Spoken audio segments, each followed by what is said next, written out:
për fatin e mirë të tifozëve të futbollit, mund ta shohim edhe një spektakël të tillë në ndeshjet e ardhshme. I vlerësoni këto ndeshje dhe çfarë mund të na sjellë në fazën e ardhshme të Ligës së Kampionëve? Shikoni, tash Liga e Kampionëve është një ligë më e avancuar evropiane. Liga themi e klubeve më të mëdha. Liga e klubeve më presioze ose klubeve të cilët gati 20 vite dominojnë në futbollin evropian. Mirë, po në këtë vit kemi ramje të skuadrave më të mëdha, të liderëve, themi, klubeve më të mëdha si Reali, Interi dhe Parisi. Ta, sidomos Interi dhe Parisi kanë qenë në final. Kanë qenë 2 finalistë, po si vjetë nuk kanë pas kontinuitet të ndeshjeve edhe organizim më të mirë si vitin e kaluar. Dërsa në befason po ashtu edhe mbetja e Real Madridit.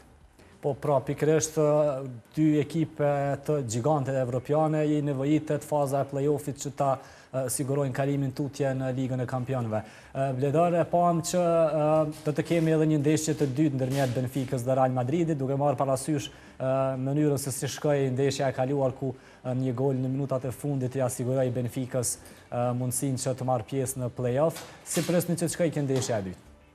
Po, marrë parasysh një fakt shumë të rëndësishëm ku është personaliteti padyshim shumë karizmatik i Jose Mourinhos, e bën ende më interesante këtë sfidë për shkak se ka qenë edhe pjesë e skuadrës së Real Madridit në një periudhë relativisht të suksesshme për klubin dhe padyshim karizma e tij e bën shumë interesante këtë përballje, mirë po edhe përbërjet e ekipeve e sidomos ndeshja që shkoi me aq spektakël duke fituar Benfica 4-2, siç e thek edhe ti, pra është parapos që mund të bie në short dhe për fatin e mirë të tifozëve të futbollit, mund ta shohim edhe një spektakël të tillë në ndeshjet e ardhshme, 2 ndeshjet e ardhshme.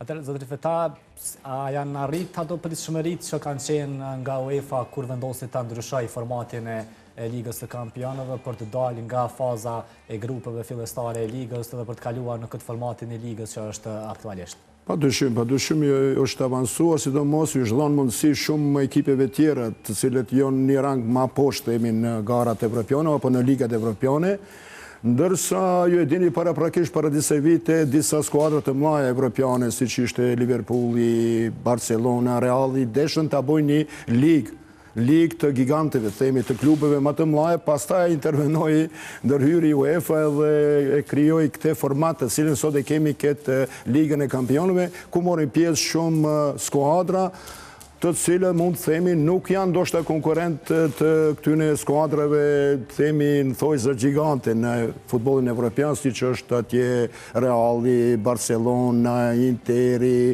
pastaj kemi Liverpooli, Manchesteri. Këto janë ekipe, Bayerni, mos ta harrojmë se edhe Bayerni është një skuadër e madhe, Arsenali po ashtu. Këto janë ekipe shumë themi të organizuar në garat evropiane, ndërsa këto tjerat janë ekipe themi kështu modeste, të cilëve jepet mundësi që të rivalizojnë dhe ne po e shohim se këto 8 vendet e para janë të renditur të gjitha ato ekipet e mëdha evropiane të cilët luajnë për ligat më prestigjioze, sikur që është Premier Liga, La Liga, Bundesliga dhe këto liga të cilët dominojnë në futbollin evropian. Po themi se është masuvizuar themi gara, edhe pjesëmarrja është e mundshme tani edhe tek disa skuadra tjera të cilët janë më modeste.